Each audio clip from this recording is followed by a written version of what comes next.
Nós temos uma previsão, a senhora é defensora sempre de uma revisão periódica dos gastos e há dados sobre o Bolsa Família que são um pouco preocupantes, sobre algumas pessoas deixando o mercado de trabalho para seguir no Bolsa Família. Como a senhora vê esses dados e uma porta de saída para o programa social, se é necessário, uma porta de saída que seja mais direta? Bom, antes de mais nada, boa tarde a todos aqueles que nos acompanham na CNN.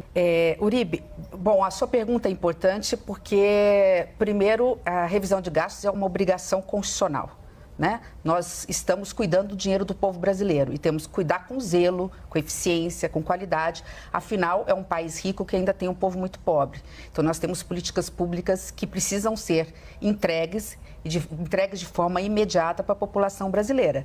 Mas o orçamento ele é finito, né? E o Brasil já tem uma das maiores taxas de impostos do mundo, né? Uma das maiores cargas tributárias do mundo.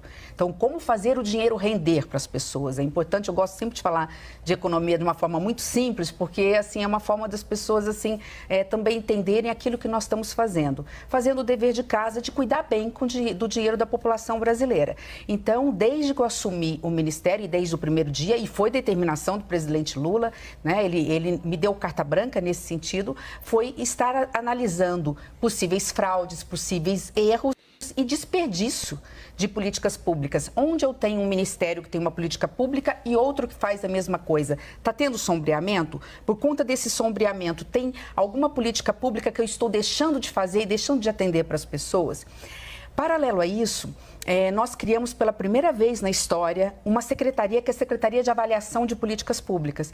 É eficiente? Tem que continuar? De forma objetiva em relação ao Bolsa Família, nós temos dois dados. O primeiro e aí acabar com o mito de que o Bolsa Família gera desemprego, ou seja, as pessoas não buscam emprego porque tem Bolsa Família. Isso não é verdade e o estudo mostra isso, ou seja, o Bolsa Família é um programa social relevante, importante e que tem impacto econômico. Isso significa, inclusive, participação no PIB. Ajuda a movimentar a economia, inclusive, dos menores municípios brasileiros.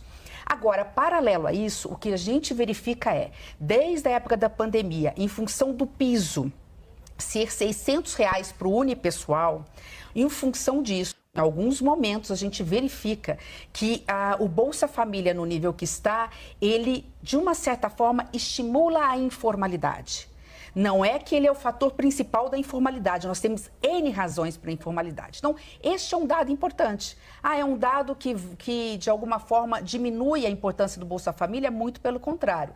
Isso mostra que nós estamos zelando por um programa que precisa ser melhorado. E esta é a intenção da equipe do governo do presidente Lula. E isso significa, ministra, tomando como base o relatório que a Secretaria, inclusive, divulgou ontem, analisando, entre outros programas de governo, o Bolsa Família, que o programa pode, em algum momento, ser uma barreira ao acesso para o mercado formal de trabalho? Eu pergunto isso porque, neste momento, existe uma discussão toda em torno, coordenada pelo ministro Wellington Dias, em que se discute muito quem acessa o mercado formal de trabalho tem carteira assinada. Quanto tempo continua recebendo o Bolsa Família? E, embora a gente tenha feito um avanço para estabelecer que a pessoa que conseguir emprego, mesmo com carteira de trabalho, recebendo o Bolsa Família, vai ficar por 2 anos recebendo metade do programa social, que é preciso algo mais para garantir a formalidade. Isso não vai ser suficiente.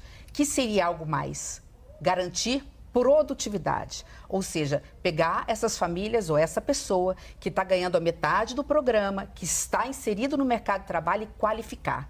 E isso a gente precisa fazer, inclusive, com a iniciativa privada. Eu estive ontem com o vice-presidente da CNI, né, onde eu abordei esse tema. Ele falou, a gente podia melhorar isso, aumentar ainda mais a quantidade, o valor a ser pago para quem está no Bolsa Família, para ele vir para o mercado de trabalho. Falei, primeiro que o orçamento não suporta, né? Vou pagar o quê? Uma Bolsa Família inteira para o beneficiário, mesmo ele estando recebendo, eu preciso zerar a fila de quem precisa. E segundo, que isso é insuficiente. O que eu preciso é que vocês, né, da Confederação Nacional das Indústrias, do setor do comércio, da iniciativa privada, nos ajudem, como já fazem, é importante dizer que são nossos parceiros. Nós precisamos que vocês acolham essas famílias, qualificando essas famílias para que eles possam ir direto para a indústria. Porque o salário da indústria é muito bom, ele tem uma média de R$ 2.400. Então, é óbvio que uma família com salário de R$ 2.400, ela vai para a formalidade, ela vai para a carteira de trabalho e ela abre mão do Bolsa Família até para a gente pegar esse valor do Bolsa Família e dar para famílias que mais precisam.